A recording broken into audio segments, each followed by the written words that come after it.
30 seconds.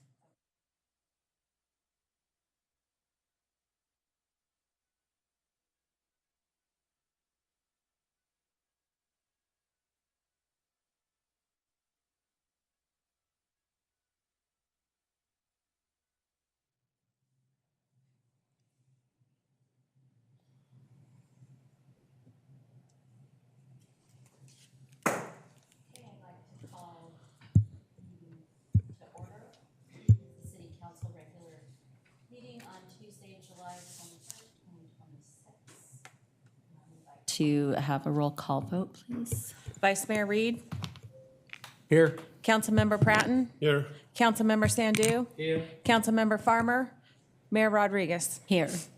If you can all join me for a silent prayer and the flag salute.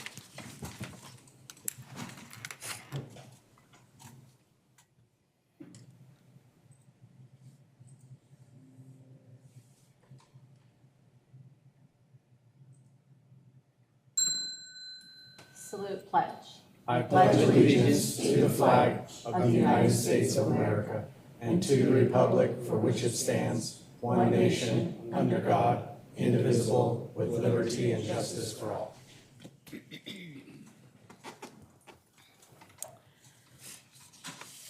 Okay, Madam Clerk, can you read the replay statement?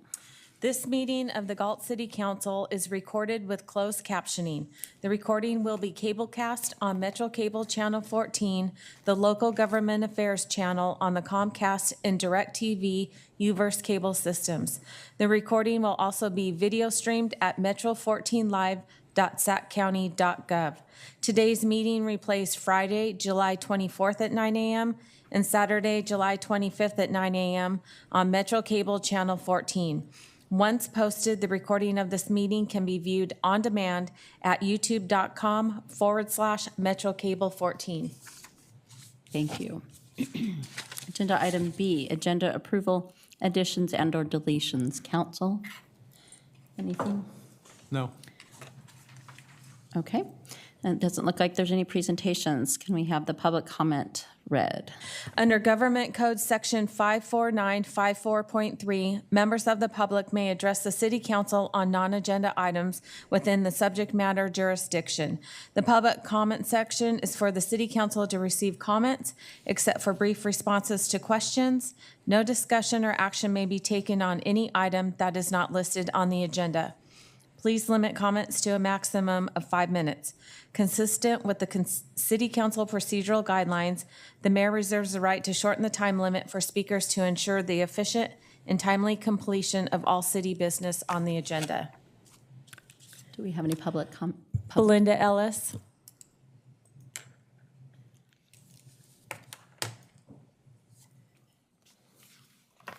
Thank you.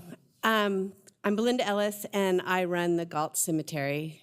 And I am here to share with you what I'm going to be doing because I know you will get phone calls because they think you all run the cemetery. So unfortunately, we are having to close our gates. We will no longer be open 24 hours a day for walk-in. We're going to be closing, our gates will be open from dawn until dusk due to the fact we've had a great deal of vandalism in the cemetery. So it was in agreement or talking with our security patrols who are in the cemetery on a regular basis. They're the ones who suggested it. The police department has been amazing. They've talked to the people who've had the vandalism stuff on their graves. We don't have anything, there's really nothing else we can do about it. But I want you to know because I know you'll get phone calls. I'm also gonna let the paper know, and I'm gonna make sure we do it in our social media and change all of our signage. So we have a no trespass order on the cemetery. I'm sure this too shall pass once the people who have been laid to rest, whose graves are targeted, once they are forgotten a little bit by not their family but by others, then it will stop. But for right now, I think it's still very raw to their friends and to maybe their enemies that they feel that they have to do this. So it's going to be ugly for a little bit. I feel I can handle it. Just if people call complaining about me, just tell them I'm nice, okay? And it's so thank you. That was all. I just wanted to let you be aware that this will be starting October 1st. Thank you. Any other speaker cards? No. Do we have any online comments? No. Okay. Reports by city council members on regional boards, commissions, and committees. Mr. Vice Mayor. I don't have anything. Councilmember Pratton. Yes, I did attend the CGA meeting, Consuming Needs Groundwater Authority meeting, on the 1st of this month. Not a whole lot to report out on the particular meeting. I do want to just make you aware that when we get to that item 3, that's coming up for, that's part of the CGA thing, I will be, if you will just ask for a motion, I'll make a motion. Obviously, we can still discuss it or whatever, but Fritz has done just such a great job on putting this together and making it work that I think we need to just move forward on it as quickly as possible. Have a bunch of other things that I've seen and done, but I'll wait and do all those at the end. Okay. Councilmember Sandu. Thank you. Nothing to report. There was a couple of meetings, it was canceled, so nothing to report to. And I don't have anything to report on either. Most of my things are on a summer hiatus, thank goodness, because it's hot. So, all right, we'll go ahead and move on to the consent calendar. It's recommended that items 1 through 11 be acted on simultaneously unless a separate discussion and/or action is requested by a council member. I'll go ahead and read the subject matters. Number 1, receive and file warrants for period ending July 13th, 2026. 2, minutes of the regular meeting of June 16th, 2026. 3, amendment to the department head employment agreement regarding the timing of final payment of accrued leave balances. Number 4, award of construction contract for the Old Town Water Main Replacement Project and award of professional service agreement for construction management and inspection services. Number 5, City Council Public Benefit Funds, Councilmember Sandu. Number 6, award of contract for streetlight maintenance and repair services. Number 7, fiscal year 2025 to 2026 year-end budget adjustments and fiscal year 2026-27 budget amendments for the solid waste fund and community facilities district 2020-1 fund. Number 8, notice of intent to levy Galt delinquent utilities, Galt delinquent citations in fiscal year 2026-27. Number 9, authorize the city manager to execute a professional services contract with GHD, Inc. and appropriate $140,626 from the citywide impact fee fund, Fund 011, for the update to the vehicle miles traveled citywide model. Number 10, enterprise resource planning amendment. Number 10, intent to renew Galt's cooperation agreement with the Sacramento Housing and Redevelopment Agency for administration of the city's community development block grant activities. Does anyone want to pull anything for discussion or anything? Yeah, Mr. Mayor, I don't like to poll, but I like to F8. If Leila Manor can be a little bit to explain about that agenda item. And there is 67 unpaid citation. What kind of citations are?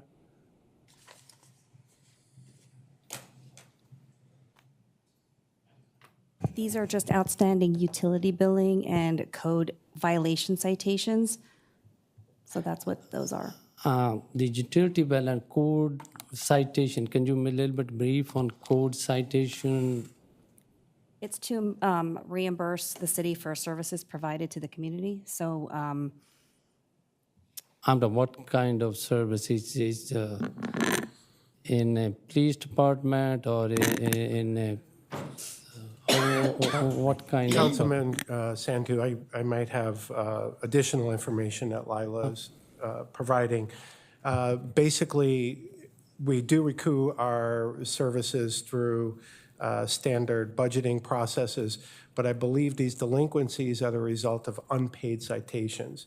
So when code enforcement goes out to a property and issues a citation, there's an expectation of payment. If over time they don't pay, we go through this process that you have in front of you today. And the code violations will vary on what they are, and I don't have, All right, I thank you for city manager.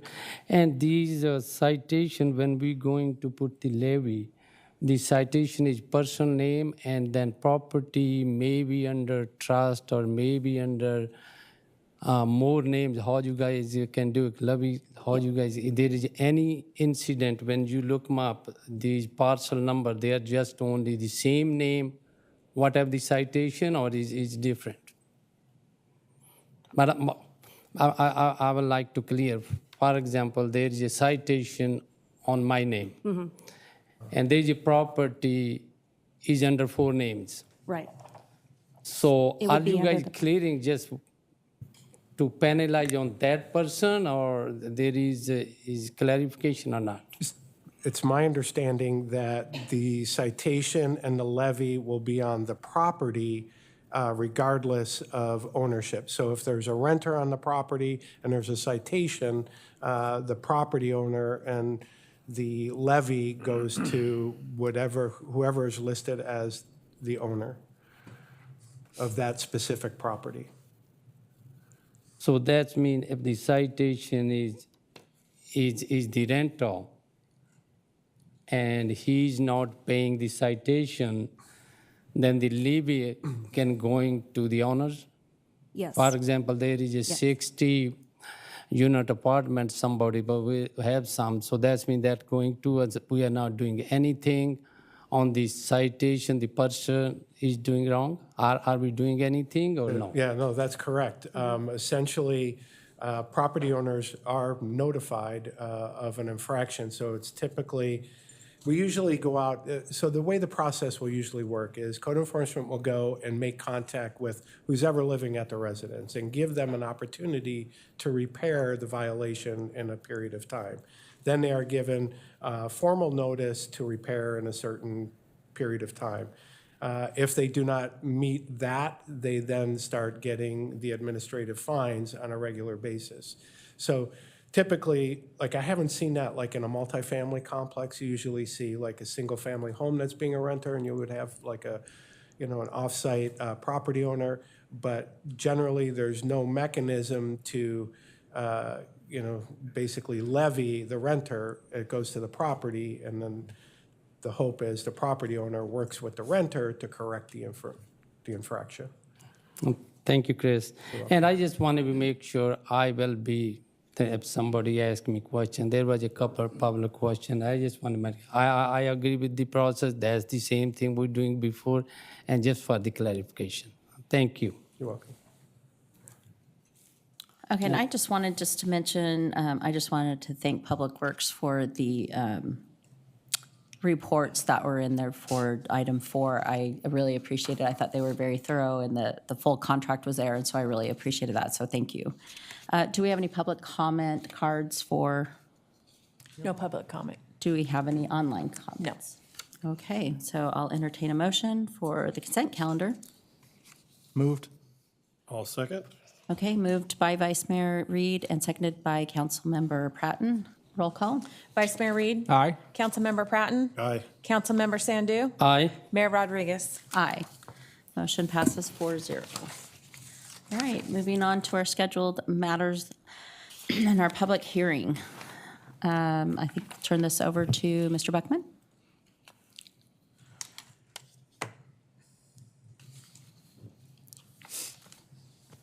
Thank you, Mayor Rodriguez and council members. I'm Fritz Buckman, your Director of Public Works. The next 3 items are involve conducting a public hearing and considering approval of the city, oops, I'm sorry, that's the wrong one. Conducting a public hearing and considering approval of the engineer's reports and levying annual assessments for the city's landscape and lighting districts.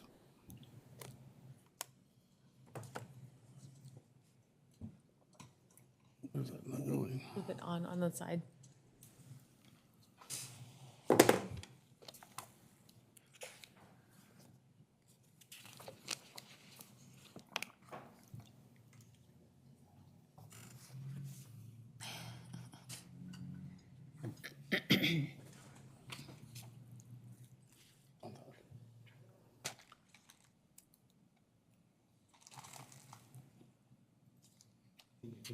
Click back into the PowerPoint.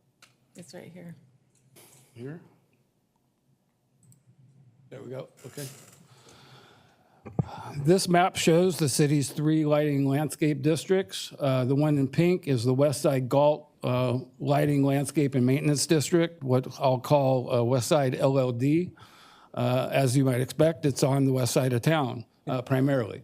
The orange is the Northeast lighting or landscaping lighting district, which I'll call the Northeast LLD.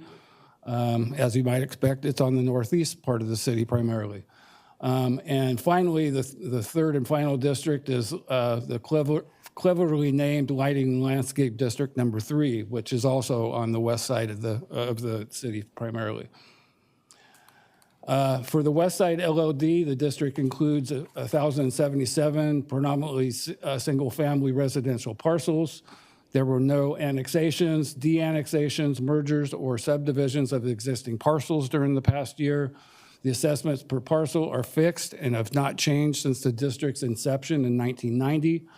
The assessment for a single-family residential parcel ranges from $36.62 to $221.80 per year, depending on which benefit zone the parcel lies within. Fiscal year 26-27 district expenses are projected to exceed revenues. The city's approved budget for 26-27 includes about a $415,000 Measure Q contribution to maintain current service levels. The Northeast LLD has just under 3,300 predominantly single-family residential parcels. There were also no annexations, de-annexations, mergers, or subdivision of existing parcels during the past year. Like the first LOD, the assessments per parcel are fixed and have not changed since the district's inception in 1990. The assessment for a single-family residential parcel ranges from $51.70 to $301.85, depending on which benefit zone the parcel lies within. The fiscal year 26-27 district expenses are projected to exceed revenues. The fiscal year 26-27 city budget, approved city budget, has a contribution of about $1.3 million to maintain current service levels. And finally, LLD number 3 includes 307 predominantly single-family residential parcels. No annexations, de-annexations, mergers, or subdivisions of existing parcels occurred during the past year with this district as well. The assessments can, in this case, be adjusted by the change in CPI or 1.5%, whichever is greater. The change in CPI this year was 2.9%, so this adjustment was applied for fiscal year 26-27. The proposed assessment for a single-family residential parcel is $439.42, which represents a $12.38 increase from last year's assessment. Fiscal year 26-27 district expenses are projected to exceed revenues, and the approved city budget includes a Measure Q contribution of about $307,000 to maintain current service levels. This concludes my presentation. Staff's recommendation is to adopt resolutions as shown on this slide. I'd be happy to respond to any questions the council may have. Thank you. Council, any questions? I'll start. Okay. One, for the LLDs, for the services that are provided in those areas, do we handle those services directly by the city, or are those contracted out? They're handled internally through parks and public works, and I don't think these districts fund any that SMUD do for the streetlights. And I believe there's one of the districts, LLD number 3, has a component that goes to fire. Okay. And then my next question was more of a concern than anything with the amount of money between those three LLDs that is being taken from Measure Q and supplementing the LLDs, right? I wasn't up here when we passed Measure Q, but it was my understanding that when we put it out to the people, that the Measure Q money was supposed to go to Parks and Rec and not supplement half of, because I'm not gonna add it up all, but that's like almost $2 million out of the 4 million that we're getting from Measure Q. And so that only leaves less than half to actually go where the people wanted it to go in Parks and Rec. And that's I it. guess the question was originally before Measure Q, was Parks and Rec footing that bill originally? Well, I would actually like to say something to answer Councilmember Reed's question. The resolution that was adopted as the counterpart when the ordinance was sent out to the voters for the measure, it did not only include Parks and Rec. It included landscape, lighting, maintenance services. And I remember that specifically because there was quite a bit of discussion on the council about that, and it was actually both. So the intent of the resolution that was passed when the measure went out to the voters were given the resolution, and it was specifically told, the council had specifically passed a resolution saying, if you pass it, these are the two priorities. So that is consistent with it, the resolution. Now, the amounts are obviously up to any council's discretion, but in terms of what the intent was, Parks and Rec and landscaping. And another concern I have is just the amount that it's gonna cost. The cost is just gonna keep going up and keep going up. And I don't know if Measure Q incomes are going to match that. And so my worry is that more and more money is gonna start going to the LLDs and less money is gonna be going to Parks and Rec. You know, you touched on basically a greater issue within the city and not just the LLDs. I mean, you have areas of the city that actually pay no lighting and landscape district or community facility district fee to help do landscaping and lighting issues within those districts or non-districts. At some point, and I think we've been talking about it for a long time, you know, that the city does need to consider consolidating and going to the voters for, a community facility district that covers the cities, those white areas, in addition to these lighting and landscape districts. It's very difficult to get that approved through the voters. Basically, they're voting to increase their taxes to do that, but it is a problem in the city, not just with the LLDs. I know you had a number of how many homes were covered under each of those LLDs. Do we happen to know how many homes in Galt are not paying into an LLD? I know we have our new CFDs for the new houses and those kind of things, but I know you probably don't have it off the top of your head, but at some point I would be curious to see what those numbers actually look like. How many houses are not paying into an LLD or a CFD? Yeah. Okay. Because if we needed to do a citywide, what does that actually look like? We can get you that figure. It's the majority of the city is not included within an LOD or a CFD. Interesting. And if I could quickly clarify my answer to Vice Mayor Reed too, most of the streetlight maintenance is actually by contract, managed by Public Works, but it is a contract vendor that provides the bulk of that maintenance. And LOD number 3 does not have a fire component. That's through a CFD. Okay, thank you. Any other questions? So, Mayor, now the question, I would like to clear that issue. Councilmember Reed bring that this was discussed in a previous council. And the reason I believe in, because I'm one person out of 5, because there is much more greater number of houses is can be affected. And I think nobody wants, if the house is 30-year-old, 20-year, and the new CFD is started is not that many years ago. So this is a topic we need to discuss before the city manager, before they bring that issue to the council member. And council was not agree to put the property tax increase, all these because there is maybe 80% houses, more than 80% houses can be affected. That's just clarification. I may be not 100%, that's why I understand. My other just clarification to the amount we increasing on the property, this from the engineering report, right? And that's we doing every year, right?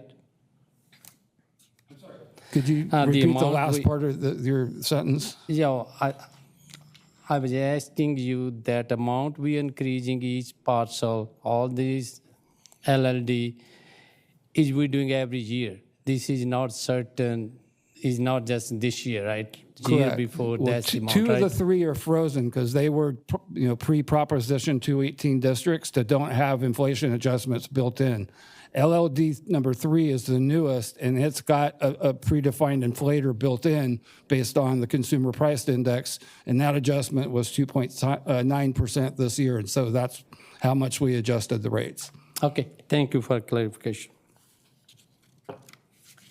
Okay, Mr. Pratton? I'll just comment that, we have an election this year, we're going to have a new council at the end of the year. This is definitely a subject, I think, we need to visit early in the year next year with the new council. Yeah, March 2027. March? You'd be invited anyway.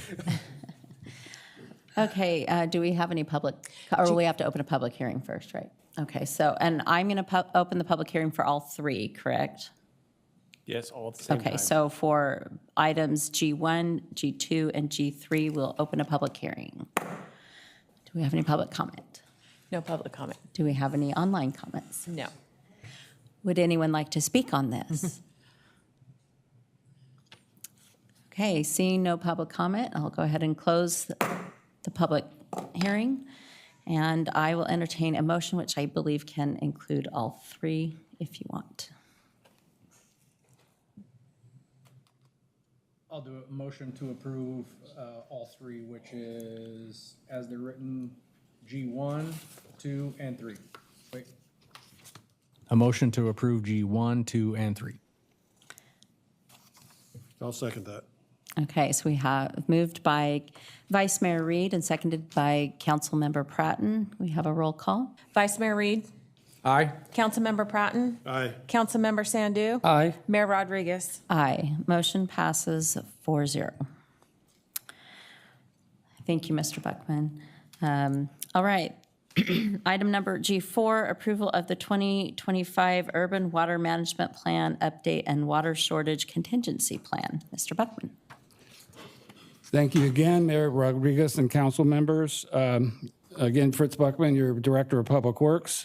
This item involves conducting a public hearing and considering approval of the city's 2025 Urban Water Management Plan and Water Shortage Contingency Plan. At this point, I'd like to turn over the presentation to Kristen Linhart with EKI Environment and Water, who will provide a brief presentation on the plan.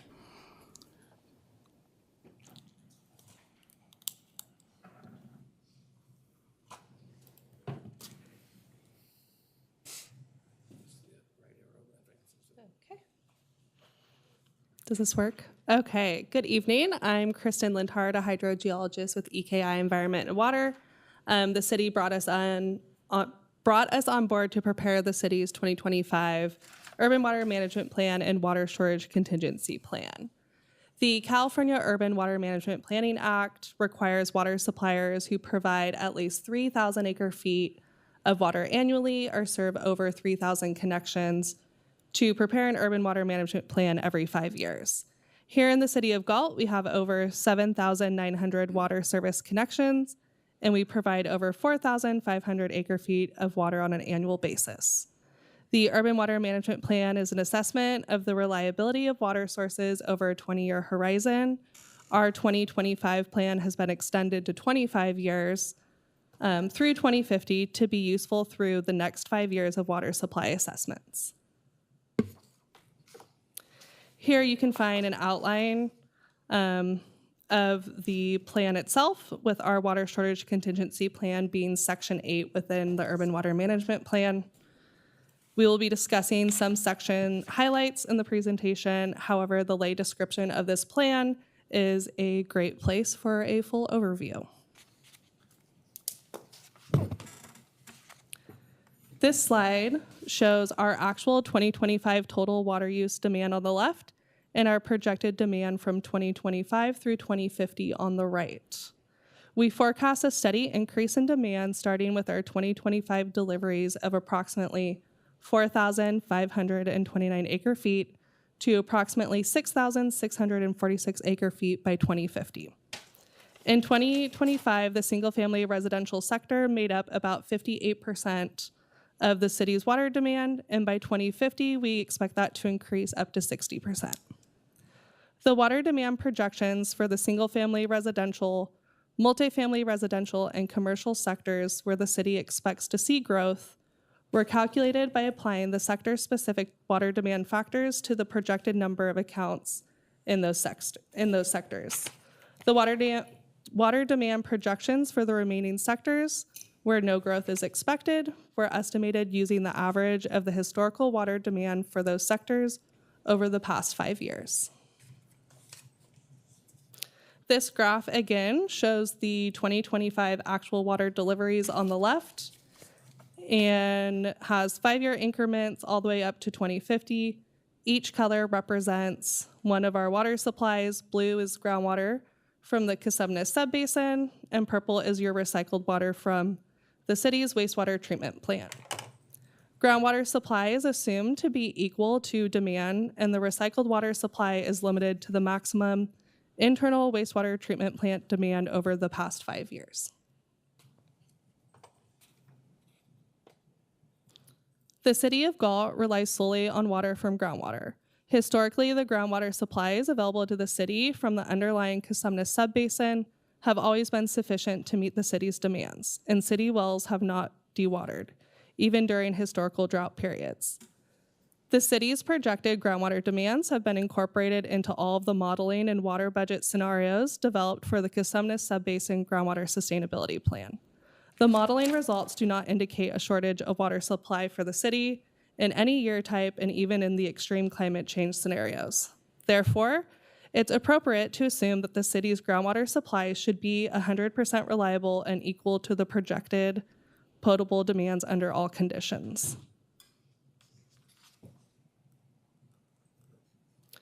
We utilized EKI's drought response tool to develop the prescriptive requirements for the water shortage contingency plan and updated those to align with the current city's procedures and past drought experiences. The Urban Water Management Plan describes the city's demand management programs that contribute to a robust water supply. These programs include water waste prevention ordinances, water waste violations, advanced metering infrastructure, public education and outreach, and leak detection reports. So, in summary, the city's plan meets all statutory requirements. Demand is expected to increase as the city grows. Efficient water use is ensured by the city's conservation programs, and water supplies are projected to meet needs through at least 2050. Groundwater supplies are sensitive to climate change fluctuations, but so far have been reliable in all year types. And the water shortage contingency plan lays out your procedures for responding to drought or emergency disruptions. I'm happy to take any questions. Thank you. All right, Council. Vice Mayor Reed, do you have any questions? Councilmember Pratton? Yeah, I do. If you go back to slide 4, current and projected system demand, one more. There you go. So 19% is other, I believe, right? Non-revenue water? Mm-hmm. Could you explain that one? Yeah, so non-revenue water are your water losses, the water used for flushing your fire hydrants and things like that. Okay. They're It's a big number for another. Does that include like watering in the parks and? No, that's, No, that's usually under the landscape sector. Yep. Yeah, they're covering all the other stuff, so this just seems like a big other. Yeah, that's what I was trying to figure out what else is in there. There's no purple on there for landscape. Oh, yeah. Guys, my Yeah, you have a, question is, you mentioned something in the report, 157 parcels. How many parcels are in the city limit and how many are in Sacramento County? that's a great question. I do not have the answer to that. Yeah. And my other question is, what's the amount? Is $35 something parcel we are expecting, right? Yeah, I think you're talking about the sustainable groundwater management fee, then that item comes later. This is the urban water management plan. This is related to groundwater also, but it's a different item. Okay, so you want me to ask later? Okay, thank you. I do have a quick question. On the current and projected water supply, well, was there a population number we used to say in 2050 we're anticipating to have X amount? Do you know what that number was? Not off the top of my head. I can look it up really quickly if you would like me to.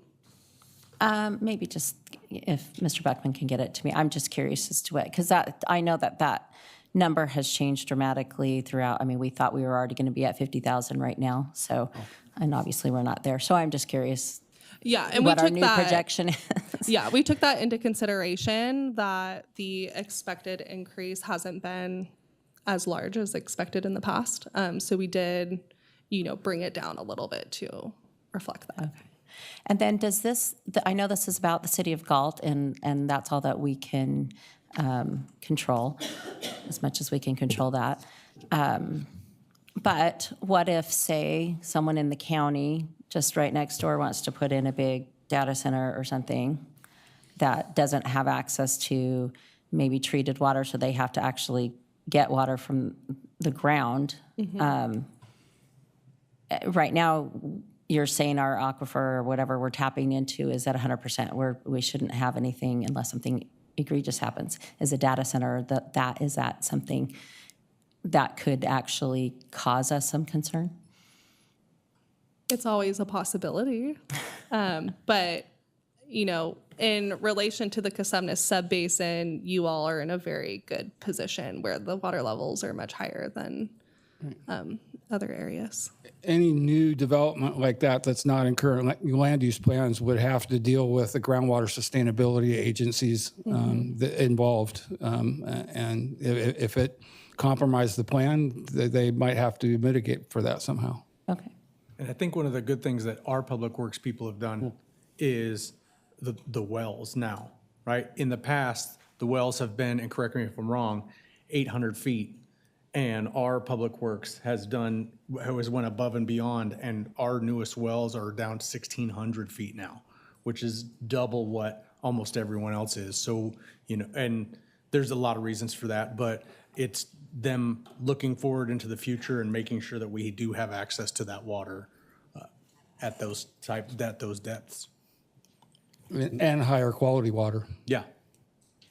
Kind of to your question, so the CGA, Consumers Groundwater Authority, right? That is kind of what they're working on, is to try to determine what happens if somebody over there taps into the water, right? I mean, they don't fully understand and know yet how Amador affects Galt, right? That's what they're working on in that program. So being new to that, I'm learning some of those things, and it fascinates me that we don't have more information on that, because I'm on air quality. They know a lot of things. The groundwater, which is just as important, there's a lot they don't know yet. So those are the right questions, and those are the questions they're asking and trying to monitor and track what's going on throughout the basin in order to understand better those questions. Thank you. Yeah, to answer your population question, so for 2025, we had a population of 26,000, and we used a 1.5% annual growth rate, which ends up around 37,800 in 2050. 37,000, interesting. Nowhere near our 50, I mean, we were supposed to be at 50 right now. Nope. Thank you, I appreciate that. So Mayor Rodriguez, barring any further questions by the council member, we recommend that conducting a public hearing and considering adoption of resolutions approving the 2025 Urban Water Management Plan and Water Shortage Contingency Plan. Thank you. Okay, if there's no further questions or for council, I'll go ahead and open the public hearing. Are there any comment cards? No. Do we have any comments online? No. Anyone want to speak? All right. Seeing no comments, I'll go ahead and close the public hearing. And I will, it is all just one. I'll entertain a motion on this topic. I'll move to approve G4 as posted on our agenda. Okay, moved by Councilmember Pratton, Second. seconded by Vice Mayor Reed. Roll call, please. Vice Mayor Reed? Aye. Councilmember Pratton? Aye. Councilmember Sandu? Aye. Mayor Rodriguez? Aye. Motion passes 4-0. Thank you very much. Thank you. Okay, we'll go on to our regular calendar. Item H1, November 3rd, 2026, ballot measure to change the city treasurer and city clerk position from elected to appointed. Ms. Mendez. Good evening, Mayor and members of City Council. Amy Mendez, Assistant City Manager.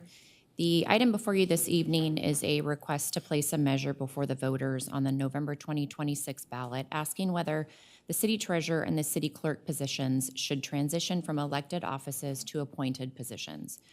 Before discussing the recommendation, I'd like to emphasize that this proposal is not about the individuals that are currently serving in these positions. Both the city treasurer and city clerk were elected by the voters in 2024 and continue to serve their elected terms. This discussion is about the governance structure of these offices and determining the best model for the city moving forward.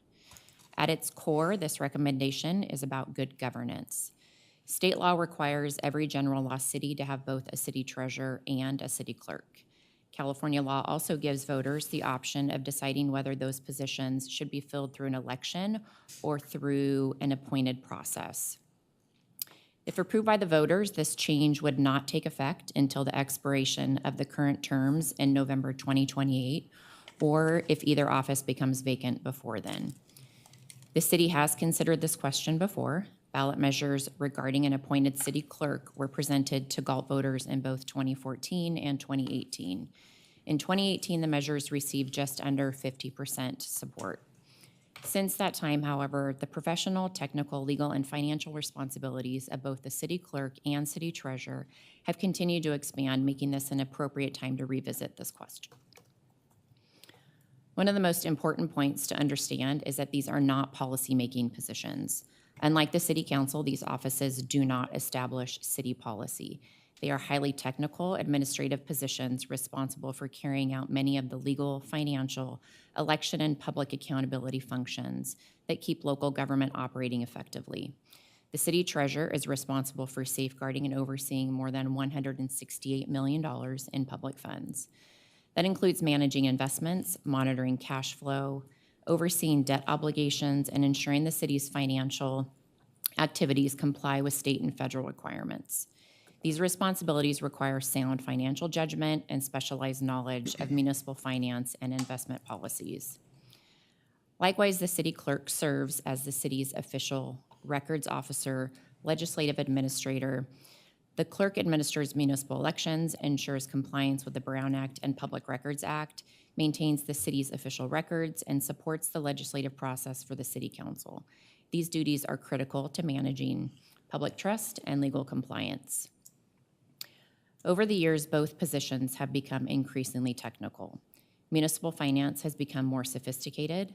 Election laws continue to evolve. Transparency requirements have expanded, and public agencies face growing legal and regulatory obligations. These responsibilities now demand specialized education, professional training, and practical experience. Yet under the current elected model, the only qualifications required by state law are that an individual be at least 18 years old, reside within the city, and be a registered voter. There is no requirement for financial expertise, election administration experience, records management, training in public administration, or any professional certification related to the duties of the office. The recommendation before you recognizes that the importance of these offices warrant a professional selection process.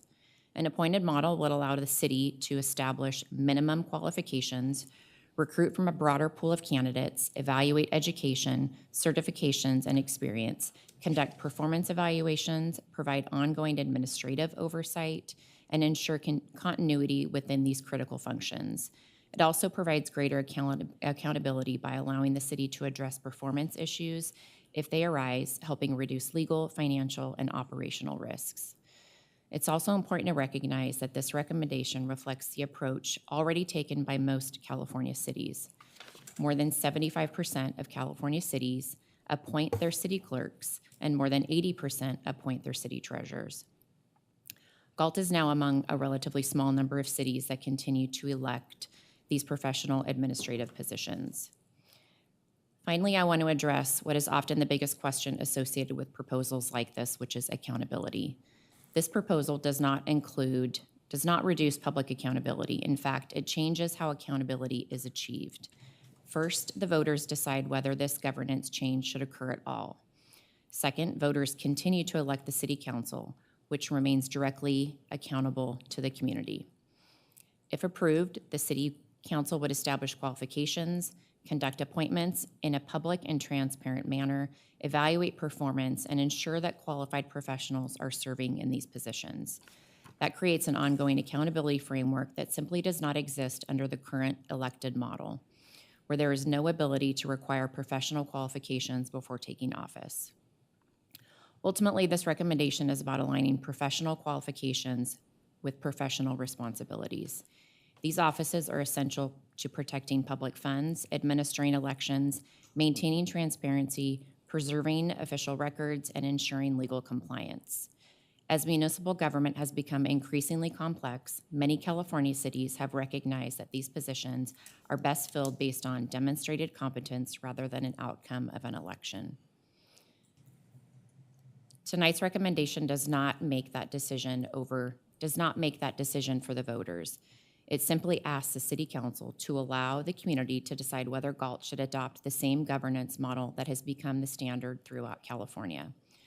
For those reasons, staff recommends that the city council adopt the resolution placing this measure before the voters at the November 2026 general municipal election. I'd be happy to answer any questions if there are any, my council or the mayor. Thank you, Ms. Mendez. Council, Vice Mayor Reed, any comments, questions? Just a comment. When she said that, that's the way a lot of cities are going nowadays, I looked up on the Sacramento County website to see how all the rest of the cities in the county fare in that. And so what we have is the city of Citrus Heights appoints both of those positions. So does the city of Elk Grove. So does the city of Folsom. And then there's us. The city of Ileton, however, still has them elected, both of them. And then the city of Rancho Cordova and the city of Sacramento all have those appointed. And then I always like to compare us between Elk Grove and Lodi because those are the two closest cities, so I had to go look at Lodi. And both of those positions in the city of Lodi are also appointed and not elected. And that's all. Mr. Pratton. That's good information. I would say I probably voted against this the last time because I wasn't really educated on it. Learning more about it and understanding how it works, I definitely am in favor of going forward with this. If we approve this, I believe somebody on council can be in favor of the education piece of it. And I don't know if we would just do a thumbs up to appoint somebody for that or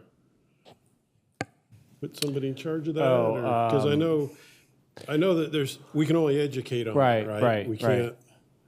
I think the council members individually have the ability to educate. I don't know if an appointment of anyone to be the mouthpiece is necessary. Well, You all have the ability, as you said, to educate, not advocate. So, Frank, I believe that Councilmember Pratton is asking for one of the council members to draft an argument in favor okay, of the measure to be placed in the ballot pamphlet, the voter pamphlet. that'd be a good way to do it, you know. And I'm suggesting that be Councilmember Farmer, who's not here. I didn't call him on this, but I just feel he's really, really good at that. You know, we have other folks up here that are good at it. I'm not real good at that kind of stuff. So I know we have others. yeah, the that are current good at it. resolution, under the Elections Code, you have the ability as a council to delegate one of your own to prepare an argument and sign it. There's pros and cons to that. One may argue that that's good. It's council's endorsement, but I think approving this to go to the ballot is also council's endorsement. Sometimes it's helpful for the voters to see people in the community that, I mean, the theory is if it's coming from the council, there's at least some desire to move this forward anyways. So it's the council's decision, but we didn't do it for Measure Q, for example. We let the community write those arguments. But it's a policy decision. Mr. City Manager looks like he's dying to say something. Anything to add? Well, we did have this discussion. Chris and I talked about this a bit, and I'm sure the consultants would probably tell us that's probably not the best way to do it, but I support it because I support having somebody on council do this because Councilmember Farmer is so good at it, that's all. And, I just think the community. I guess we should find out how he feels about it, though. Agreed. I agree, but this is my only opportunity. This is my only opportunity to discuss That's it, true. so I have to say it now. But I believe it should be leaving on the individual council. Maybe some council, they can advocate it different way. So this agenda item is not in the public yet because I just seen only last Thursday. So yes, in the future, should be doing whatever Mayor President asking, but at this time, my opinion is leaving individual council members. Thank you. Well, we could readdress what you're talking about at a later council. If it's We could bring it up approved, as a future yes. agenda item, correct? The resolution that we're adopting, we're sending to the county now, and that has to be part of it. That we're going to have a council member write Yes, something? it has to be Oh. delegated in the resolution that we're going to be forwarding to the registrar of voters. And it doesn't have to be a council member. I mean, I understand that. Right, That and it can be written by others or whatever. right, we just And- can't designate anyone other than council members. So that would have to come organically from members of the community. Yeah. So we can't have our chief legal counsel do it for us? I write the impartial analysis, which is dry as 3-day-old toast. So I don't write any arguments. Mr. Sando, did you have anything else? Yeah, I have a few questions and few comment on this agenda item. This agenda item, first of all, I would like to thank you for the staff, their report, their time, and analysis. And report show it was tried to do back in 2014 and 2018. There's 2 times it failed. The negative to this side is when anything we put on a measure, it failed, it cost money to the city. And our responsibility is very careful where we're using the money. Hopefully it's worth it.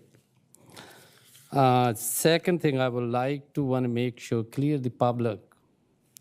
This is the difference between elected official and there's your appointed position. Elected position is voice of the people. 26,000 population, this town, their voice. And appointed position is not fully voice of the, and also depend upon who will be responsible to appoint it. And the other thing on the report, I'm agree there is a lot of city doing, but every city, they have their own. It does not fit. That's not mean that it really fit with the one city, sometimes the other city does not fit that. And the other thing on the report is mentioned somewhere, they said, if the position is passed, if the measure passed, the power should go to the city manager. And I respect all the city manager before, the current city manager and the future. But thing is, we will be very careful. And I believing I will clear from the attorney, we are not making that decision tonight. And yes, I am agree certain level to put this measure on the ballot, because the last time it was almost 49 to 50%. And last 8 years, there changes, new generation come in. So I like to hear for their voice. That's the only reason I'm gonna say to measure this to the voter. But we should be very careful if that measure passed for the appointment. These two positions belong to the public, and there is a direct connection with the public. I will make sure very considering carefully who will appoint that. And I like to, this is not maybe this time, but I like to, still I want to keep that voice with the people. If the council have the authority, my term going to expire, I think mayor going to expire, term 2, Sean's going to expire. In the next council, should be that authority to the council. Then it's going back to the voters. And the other thing, last, my question to the city attorney, what are we voting tonight? Tonight, we just voting to only put that measure to in the voting, not we making any decision. We're not who will be appointed and what kind of decision. We're just allowing the voters to decide whether they would make those offices appointive. We're voting to let the voters vote tonight, to put it simply. Thank you. Thank you. And that's kind of my comment and my clarification. I will support that tonight, put this measure to the voter. And that's it. Thank you.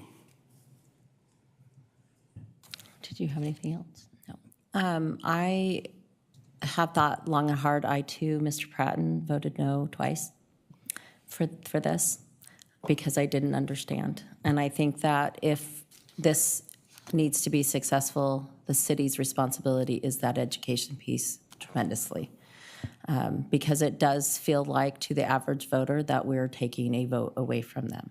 However, I have sat back and thought as a voter, what on earth have I done with the city clerk? The average citizen probably doesn't even know that there's a city clerk or what they do or,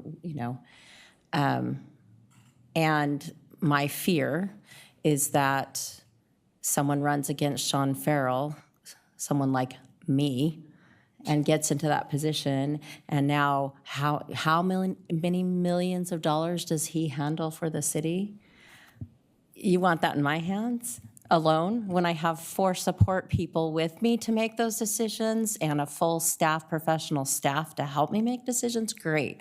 But if I am that lone person making that decision, there's no more city the next day after I'm elected. So, and probably the same with the city clerk position. So now that I know how the interworkings, not saying that there aren't professional and qualified candidates out there. There could very well be an 18-year-old that could get out there and has the education and the know-how and could be wonderful. The other drawback of an elected position, I was just thinking about this today, or as we were sitting up here, you know, we get lots of opportunities to go and learn how to be council members, and I know that there's lots of training and everything that the city clerk has gone through. I'm sure there's training provided for the treasurer that, you know, we can send them to. As an elected volunteer, you can say, no, I'm not going to go get that training. I'm just going to wing it. That's pretty scary. That is pretty scary. So now knowing how pivotal these roles actually are. So again, I am in favor of giving the people a voice in this. I do agree with Mr. Sandu that I do think that the appointments do need to stay under the city council because that is one way that the voters can still vote and have an influence on those appointments. Anyway, that's enough for me. Sorry, I'll get off my soapbox. All right, I'll make a motion to approve H1 as it's written. And so do I need to add that piece, Mrs. Mendez, to, Well, we have a motion. Let's see if there's a second. okay, I'll second that. Okay, we have a motion on the floor from Vice Mayor Reed and a second by Councilmember Pratton. Did you want to modify the motion? Is But that what you're looking at? It can be separate, is what you're saying. Yeah, if we- well, let's- If we approve this. Yeah, so no, what I want to make sure is before we have a discussion that we had a second on the floor. So, Agree. yeah, we could, if the question is, can the resolution be modified to designate a council member to make the argument, it can be modified. And we can incorporate that into the motion. Or do we want to separate those and leave this as the way that it is and then put that as a future agenda item? What I'm on a- saying is this needs to go to the council, this needs to go to the registrar as one packet. Because this is part of the resolution that is placing it on the ballot. And there are a bunch of things you need to check in that when you send it to the registrar, and this is one of them. Got it. So, but can someone else, a third party, submit something? Correct. So, Arguments, I think, are due August 10th. I want to say it's in the resolution. Is it August 10th? I believe so. Yeah, anyone can submit an argument for or against by August 10th. so we could pass this, what has moved and seconded. And I mean, because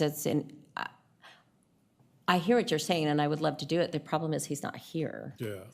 So We could do the motion and pass or fail, and then if it passes, we could recommend, right? I mean, we don't even really have to vote on that. That could just be a. Well, what I don't want to do thumbs is, up. see, we're dealing with the registrar who's running this election for us, okay? They're the ones consolidated. What I don't want to do is I don't want to make a complicated or contingent resolution, and they're going to be emailing Tina saying, well, what does this mean? And they may say, because they're going to be the bureaucrat at the end of this, and we have no say, they may say, you guys have to call a special meeting to clarify what the council's real intent was.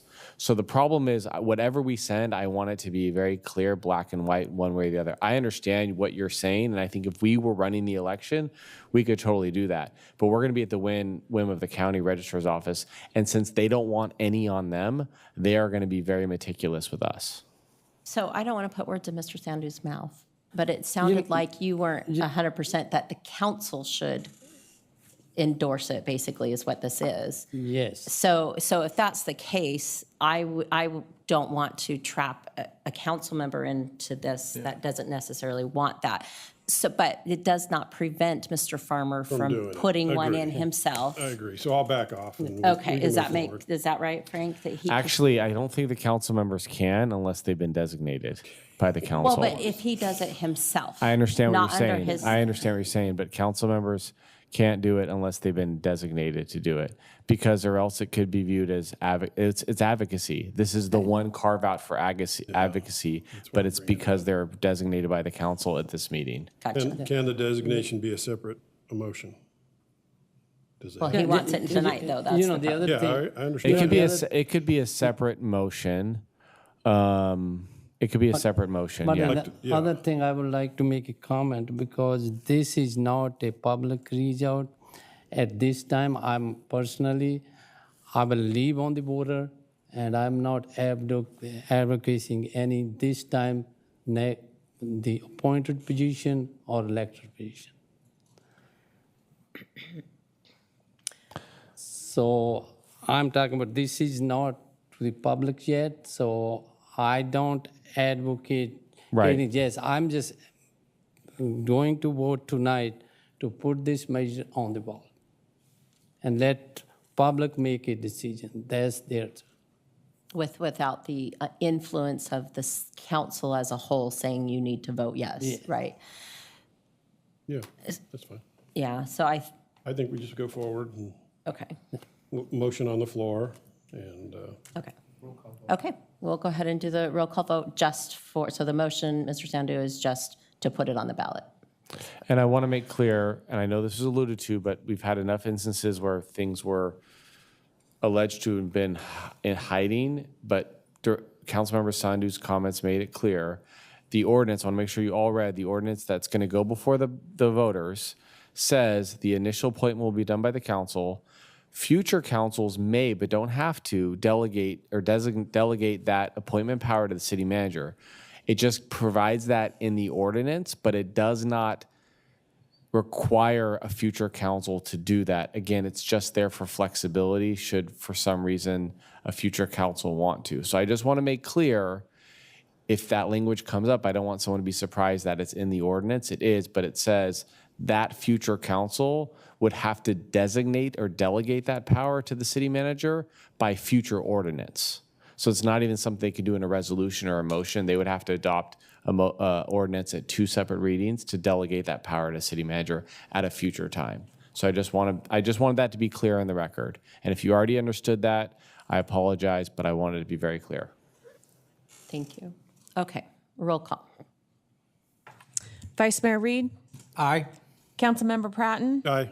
Councilmember Sandu, Aye. Mayor Rodriguez. Aye, motion passes 4-0. All right. So now I'd like to move to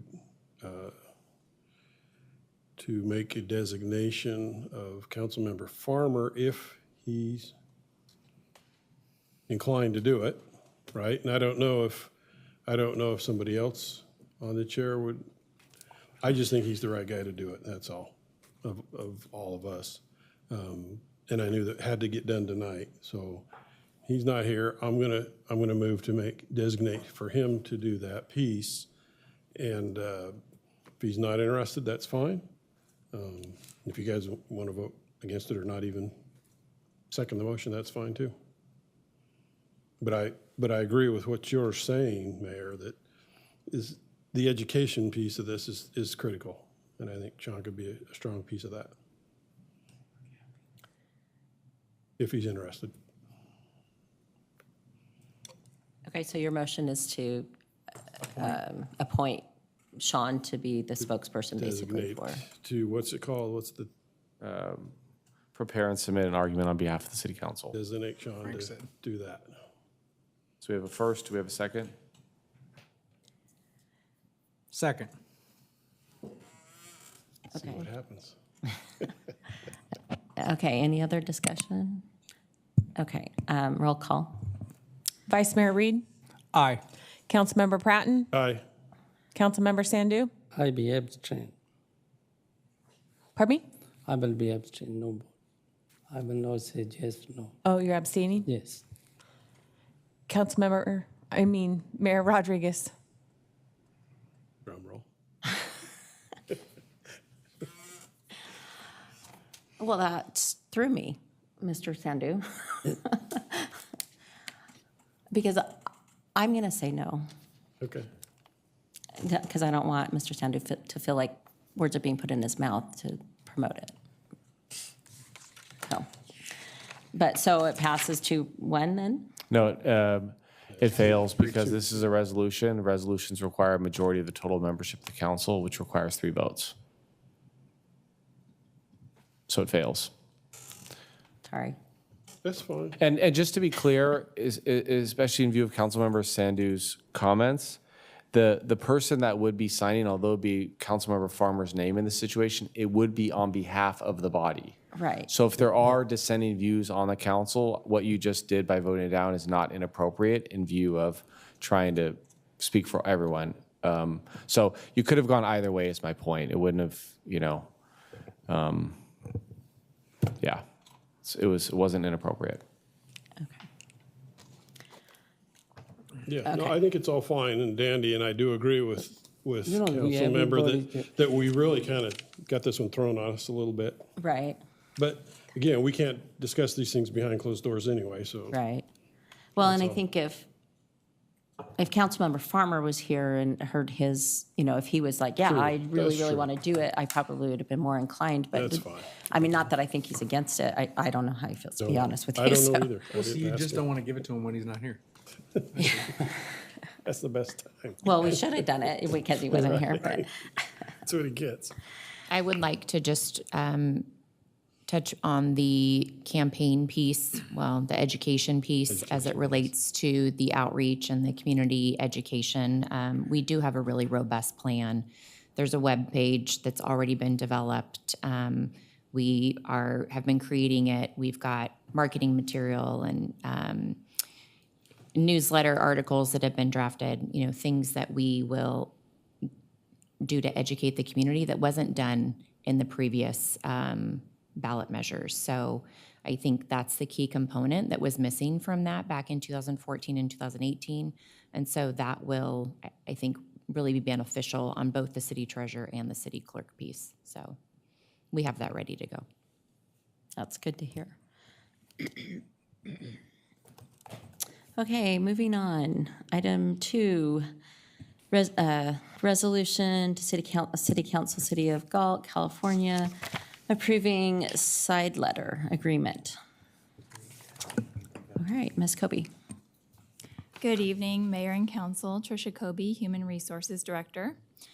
Before you tonight is a resolution approving side letter agreements to both the current and previous Memorandum of Understanding with the Galt Police Officers Association.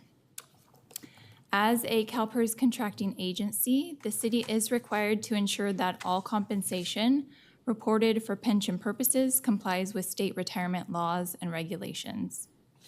During a compliance review, CalPERS identified language in our MOU that required clarification to ensure it fully met reporting requirements. The issue is not the city's intent to provide compensation, but rather the language describing certain compensation items needed to be more specific to comply. To address this, the city and the GPOA have mutually agreed to side letter agreements that clarify the language in both the current and previous MOUs. These clarifications ensure the agreements align with CalPERS requirements for reporting compensation. Approval of this resolution will protect the city from potential liability associated with pension reporting for 2 GPOA retirees and reduce the risk that eligible compensation could be excluded from a retired employee's pension calculation. These side letters do not create any new compensation or increase employee pay. They simply clarify language that was previously approved by the City Council. There was an additional recommended change to Section 5.6 of the 2527 side letter, which has been placed at the dais for your review, and copies are available in the back for the public. The change is not substantial but required for compliance. Tonight, staff recommends that the council adopt the resolution approving the side letter agreements to both the 2225 and 2527 GPOA Memorandum of Understanding. And I am available for any questions you may have. Thank you. Council, any questions? Mr. Sandhu? No question. Thank you. The report is already self-explanatory. Thank you. Okay, do we have any public comment? No public comment. And online? No. Okay. All right, I'll entertain a motion. Moved. Second.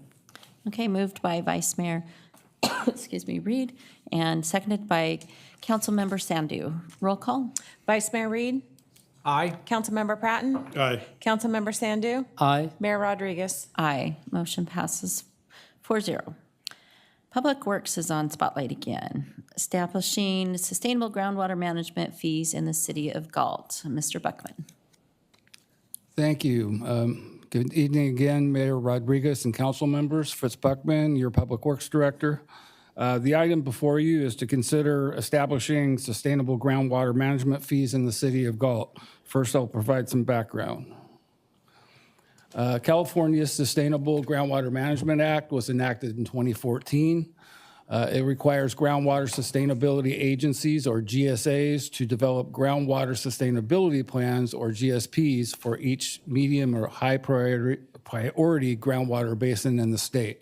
And I'm going to apologize in advance for the use of acronyms, but it's just the nature of the beast here. GSPs are required to result in sustainable groundwater use within 20 years. Failure to reach sustainability will result in state intervention into local groundwater management. And that is going to involve mandatory groundwater extraction reporting and pretty exorbitant fees, and it's not a scenario we want, trust me. Galt overlies the medium priority Cosumnes groundwater subbasin, and the city elected to be the GSA for its portion of the subbasin. The city and 6 other GSAs in the subbasin established the Cosumnes Groundwater Authority in November 2021 to jointly develop and implement a GSP. This slide shows the Cosumnes subbasin with Sacramento County and City Galt and Galt Irrigation District kind of on the west side, Clay Water District, Slough House Resource Conservation District, and Omachumney Hartnell Water District in the center, east to west, and Amador County Groundwater Management Authority on the east side. It's about 220,000 acres, and the total groundwater extraction each year in the subbasin is about 110,000 acre feet. So the CGA developed the Cosumnes Subbasin GSP. The GSAs adopted this GSP, and CGA submitted it to state DWR before the January 31, 22 statutory deadline. The plan aims for sustainable groundwater use in the subbasin by 2042 through projects and management actions projected to reduce groundwater pumping by approximately 10,000 acre feet per year, or which correlates to about 10% reduction in groundwater pumping over 20 years. DWR approved the GSP in October 2023, and SGMA requires ongoing groundwater monitoring, annual reports on groundwater use and basin conditions, and that GSPs are updated every 5 years. SGMA allows GSAs to charge fees to cover the cost of ongoing GSP administration under Water Code 10730. And to provide a uniform basis for these fees throughout the subbasin, the CGA commissioned a fee study that it approved for use by the GSAs in 2024. It's about a 30-page study, and I'm going to summarize in half a slide here, so bear with me. The initial revenue needs for annual GSP administration and CGA operating costs were estimated at $661,500 per year. Costs associated with state mandated requirements, totaling about $170,000, were allocated equally to all direct groundwater using parcels within the basin, resulting in an annual base charge of $39.59 per parcel per year. Public water systems were charged $5.98 per acre foot, extracted based on the total revenue need divided by the total groundwater extraction in the subbasin. And the total estimated revenue from public water systems is about $29,000 a year. The remaining revenue need of approximately $445,000 was allocated to approximately 44,500 acres of irrigated agriculture in the subbasin, resulting in a fee of $10 per irrigated acre. So just like the bulk of the groundwater is used by ag, the bulk of the fee burden went to ag as well. The recommended fee program is consistent with the CGA fee study. Key program features include that fees may be adjusted each year based on the change in the consumer price index for the San Francisco Bay Area, not to exceed 5%. Fees may be reduced if revenue needs for a given year are projected to be lower than what the maximum allowable fee would provide. And property owners may contest the fee charged to them by submitting an appeal form to the Public Works Department. If dissatisfied with the department's determination, property owners may appeal to the city council. Other notable considerations regarding the proposed fee program, GSAs must choose to regulate de minimis groundwater extractors or domestic well owners in order to levy a fee on them. And the first resolution in your package accomplishes that. The GSA must hold at least one public meeting to provide information regarding the proposed fee. And tonight's council meeting is a second public meeting at which the fee's been discussed, with the first being a community workshop on July 1. GSA consideration of establishing the fee must be publicly noticed in accordance with Government Code Section 6066, and that has been done. The GSA is required to make available to the public data upon which the proposed fee is based at least 20 days in advance of considering the fee. And this information has been available on the city's website since July 8th, so well over 20 days. The fees will apply to 157 parcels with private wells in the city and 174.4 irrigated agricultural acres. The estimated 26-27 revenue is just over $7,300. The private property fees collected through will be collected through the county's annual property tax roll, and 3 public properties will be hand billed. The city's water utility is also subject to the fee, and the fee for 26-27 it will be $26,000, roughly $500. This concludes my presentation. Staff's recommendation is to adopt resolutions as shown on this slide, and I'd be happy to respond to any questions the council may have. Thank you, Mr. Buckman. Council, questions? Mr. Reed? All right. Of the, well, I think it was 157 properties, how do we get 3 of them that are hand-billed and everybody else has to pay through their taxes? They're publicly owned properties, so we can't collect them on the tax roll. Oh, all right. So we will bill them directly. Unfortunately, it's only 3. So we're leasing to them or something? Or Oh, for example, one is a school district. They have some irrigated acres on the school properties, one of the high schools. I can't remember which one. The other one is the Galt Cemetery District. They own 2 properties that we will hand bill for. But they're only paying, the school district has an irrigated ag component. The cemetery district parcels are only the base parcel charge of $35.59. So it's pretty modest fee.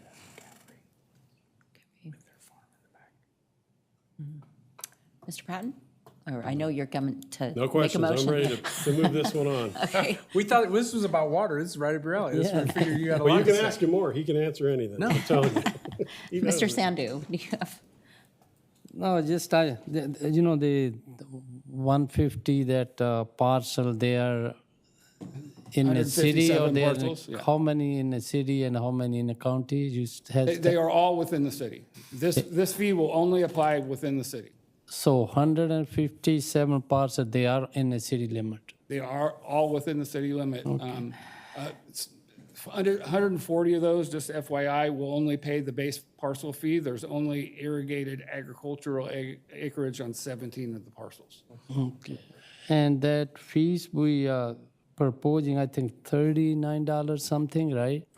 $35.59 for the base parcel charge, and then an additional $10 per acre for irrigated agricultural acreage. And then the city water utility will pay about $26,500. And the reason city doing, but we have to make the cost, right? That's why we're doing this one.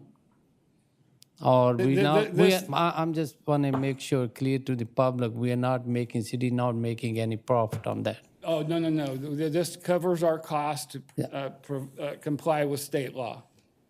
Okay, and all the parcel, they have the same fee, $35, no matter how big parcel is, half acre, 2 acre, 5 acre? That's correct. It's independent on parcel size. The only fee component that's subject, that's affected by parcel size is, or parcel size, excuse me, is the agricultural acreage fee.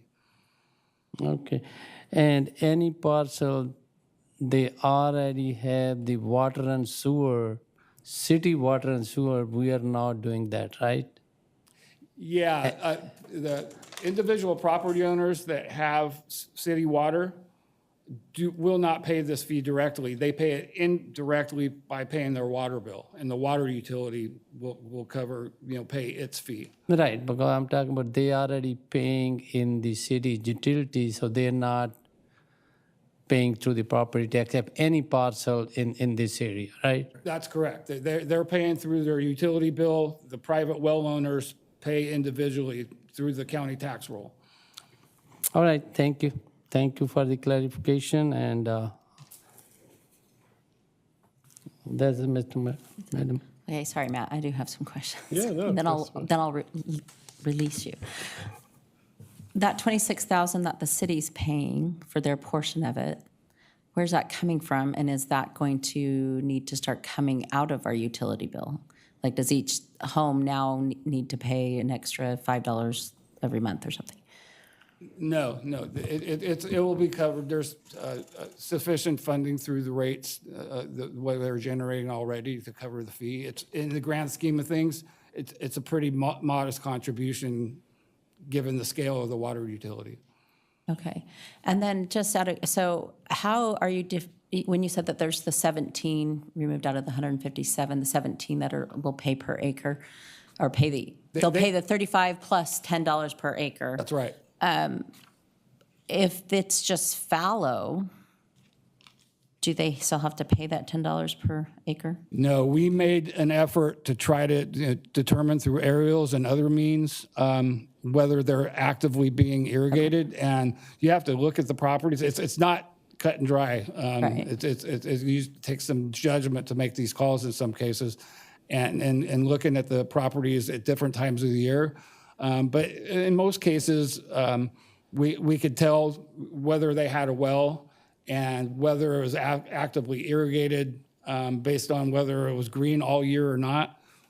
What was a little more nuance is when properties were partially irrigated. And in fact, probably our biggest ag property owner, Mr. Kessler, we made some adjustments based on information he provided to us already. So we reduced his acreage based on information he provided to us. So it requires some judgment and some back and forth, and that's the reason we have the appeal process.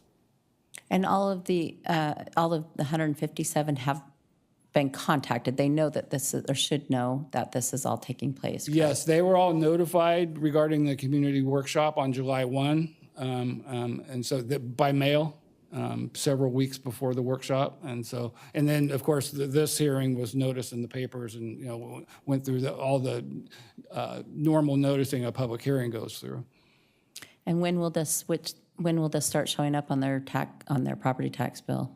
We will submit it shortly, assuming it gets adopted early next month to the Sacramento County Auditor Controller's Office for inclusion on next year's tax roll. Okay, I think that's all I've got. All right, Mr. Pratton. All right. I'd like to make a motion to approve H3. I'm sorry, I gotta stop you.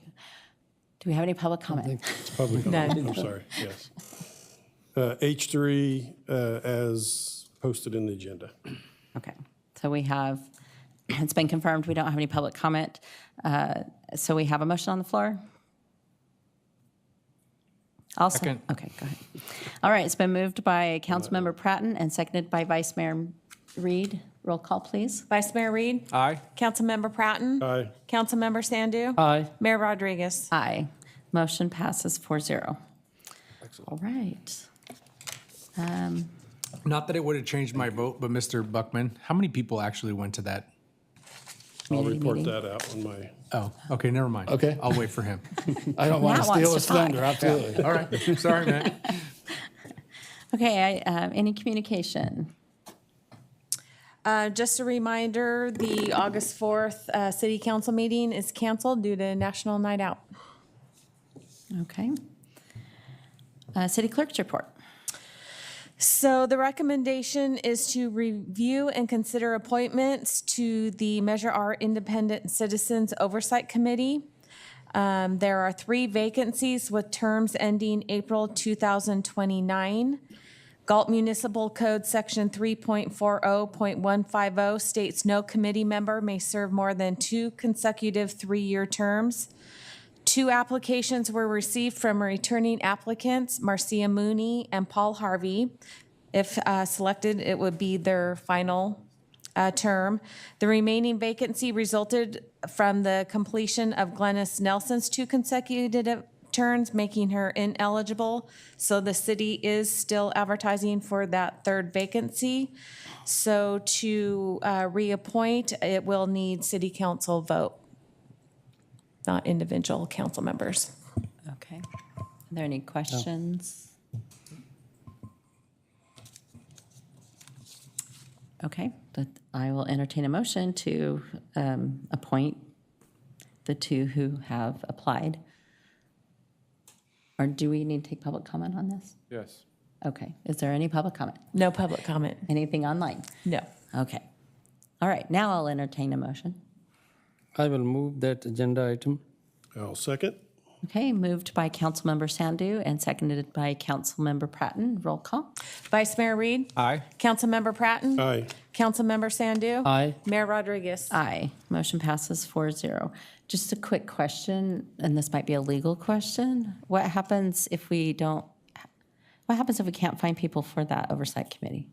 Well, we can, as long as we have a quorum, it can continue to function as a body. The body doesn't dissolve if we have less than a quorum. Sorry, your city manager's distracting me. Do you need to be Distracting me. excused? No, I mean, as long as we have a quorum, we can continue to bring the committee out. Yeah. So with these 2 appointments, we'll have 4. Okay. Just because I saw on one of the applications, she said often or several times they didn't have a quorum, so Then- it just made me start And thinking. if you don't have a quorum, they can't convene. And then if it becomes an issue, then the council may want to, if it has the ability under the Measure R sales tax ordinance, to reconsider how many people are part of the committee. So And you have to have that you committee. have to have if I think a committee is contemplated as part of the Measure R ordinance. Okay. I'm not sure if it specifies how many people have to be on it, but I'm sure it does have the oversight committee as a requirement.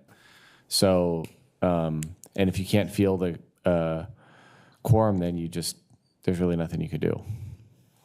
Okay. Just curious. Okay, moving on. Item K, comments by staff. Parks and Rec Director Solis. Good evening, Mayor and Council. I'm not sure if you're aware of this, but July is Parks and Recreation Month. I just want to acknowledge that to you and go over a couple things we've done in July. One is our Independence Day celebration that we recently had. Our IDC Saturday Market kicked off our events at 7 a.m. Our 14th Annual Officer Ton 5K. Our IDC Parade, those are great tanks there. I also like to thank Councilman Sandu. With his help, we're able to get these back every year. He provides rooms for the entire group. Our fireworks in the pool and our veterans viewing area. Here are some of the sponsors again: Best Western, SMUD, Cal Waste, Top Tier Tree Care, NC Burns and Son. Were a big, vital part of this, getting that event together, along with our staff, Jackie, John. They did an incredible job. Public Works, PD. I mean, this was a team. We did it as a team. We couldn't have done it without any of these other departments in there. I also want to acknowledge that we are now the 2026 NCLSL Mother Lode Conference champions. Our Galt Gators won that over the weekend. We held our championships here on site. Last minute change of venue to our location. Everything seemed to go great. Obviously, we won, and so it even made it better. And then some other events that we've had are Concerts on Sea and our Movies in the Park. Those are just some of the events that we have had in July in Parks and Rec Month. So if you have any questions, I'd be happy to answer them. If not, that's it.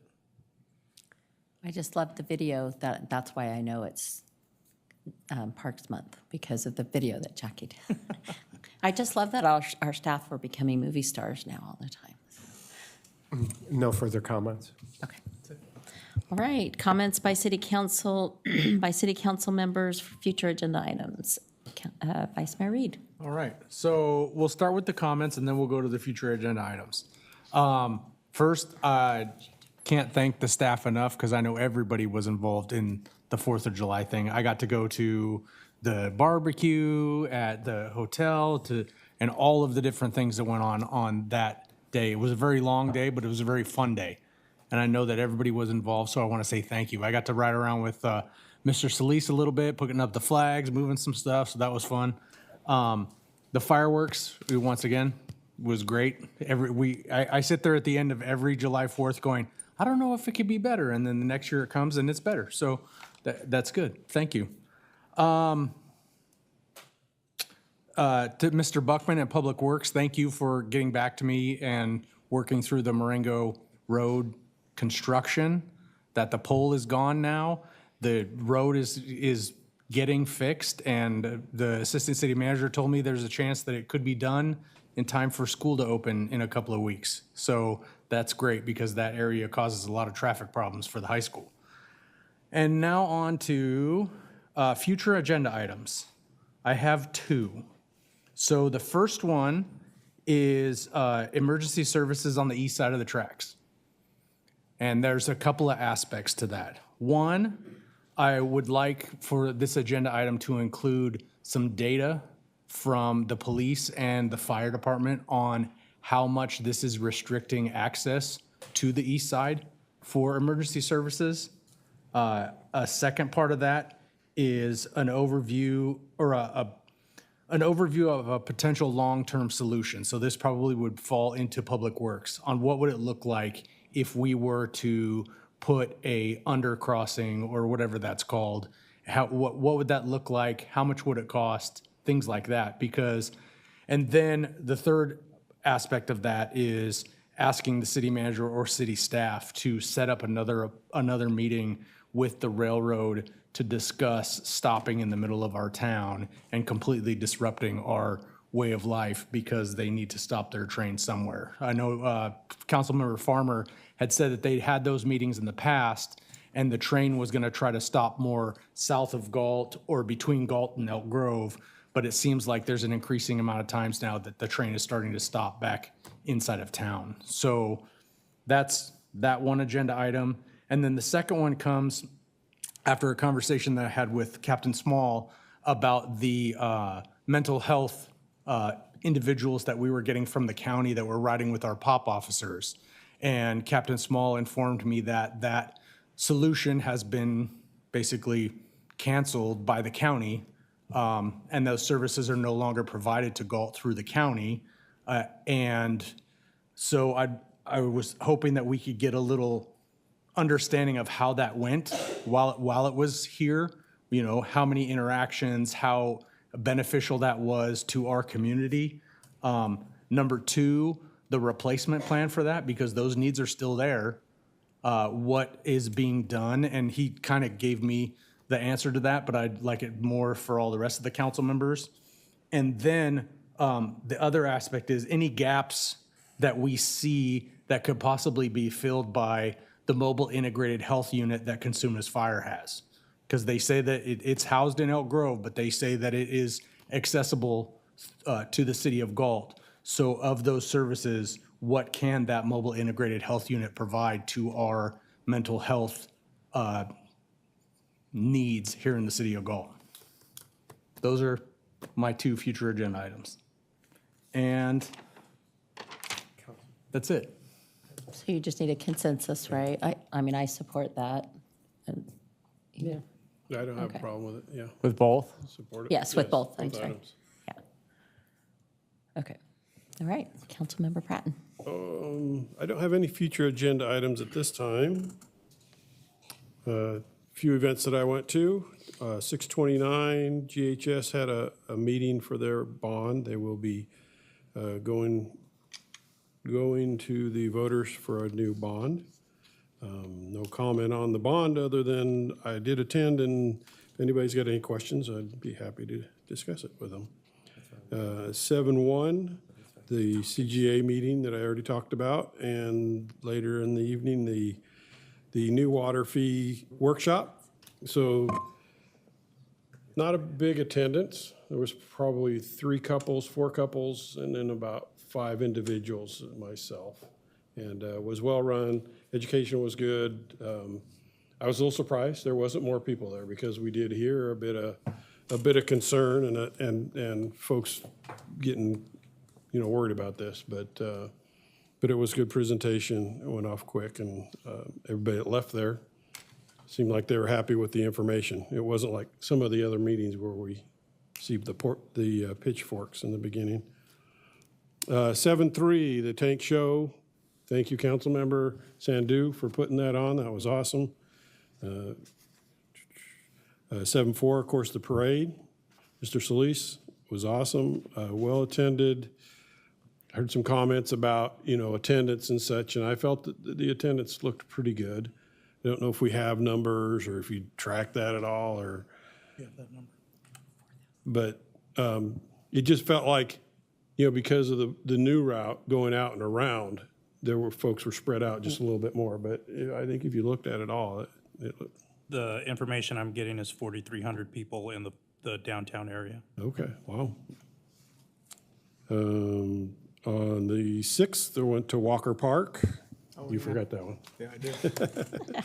And did the break ground there. That was very good. Definitely could tell it's an election year for Congressman Matsui. She spent some time there, but she always does a great job. Went to a Parks and Rec meeting on the 8th. I was the only one in the audience, so it was quiet. But it was a fairly long meeting. They had a lot to talk about, and it was well done. 7-11, I went to the concert on C Street. So it's the first time I've been able to get to one of the concerts. The music was great. They did a really good job. Everybody that was there seemed like they really enjoyed it. Staff looked like they did a great job putting it together and pulling it off. 7-17, so I went to the State of the County presentation in Elk Grove, where Pat Hume spoke. It was a good presentation. Again, I'm not going to go into details. Anybody wants information, I'll be happy to talk to him about it. But Pat Hume does a great job of supporting us, and so I wanted to have some support there. And we did have a few other folks in attendance there. So, the thing is, National Night Out coming up. I will need a ride for that. Thank you. And hope everybody attends that. That's all I have. Councilmember Sandu. Thank you. There's a couple things. First of all, thank you for the staff, their hard work, all the staff doing hard work, and their report especially give a very good report to the council to make a decision every council meeting. Thank you for the city manager. I also like to thank you, even there is no public comment today, but I like to thank you for the public.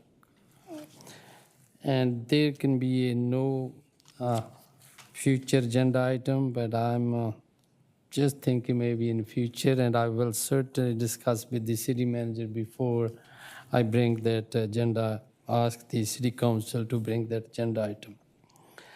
And I also attend few things, couple ribbon cutting ceremonies on the Walker Park, and the other ribbon cutting ceremony today before to come to the council.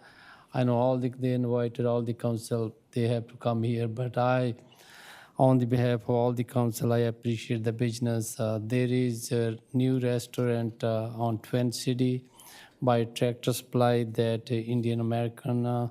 So these are good people. So when you get a chance, right. That's it. That's it tonight. Thank you. All right. I also want to reiterate how wonderful the Independence Day parade and all of everything that goes around it. I've only heard phenomenal things about it. People have been so excited. I actually had someone come and knock on my door. It was a neighbor, and she said, "You're in charge of those things, right? You did a really good job." And I said, "Oh, thank you." No, I said staff. Yes, we have a great staff. It was a great event. Just everything around it. I also attended Walker Park. That was it's great to see that we're getting some attention from electeds, whether or not they're campaigning. Maybe they need to campaign even more, and that would help us. But it's great that we're moving forward with that park. I know that park has, it's been slow and in phases, but it's great to see it moving forward just even little by little, so it's great. I also need a National Night Out ride. Okay. Other than that, and just again want to reiterate my gratitude to staff for all of their hard work, especially Public Works for their reports. I know I kind of harped on that earlier, but I really appreciate them. They're very clear and concise, and I really appreciate all of the staff reports and all that staff are doing. I know we're under, Galt is growing, so we're doing a lot, and there's a lot going on, and staff has a lot on their plate. So I really do appreciate all the work that's being done with a smile on their face, right? So, all right, well, with that, no other comments. We'll go ahead and close this meeting.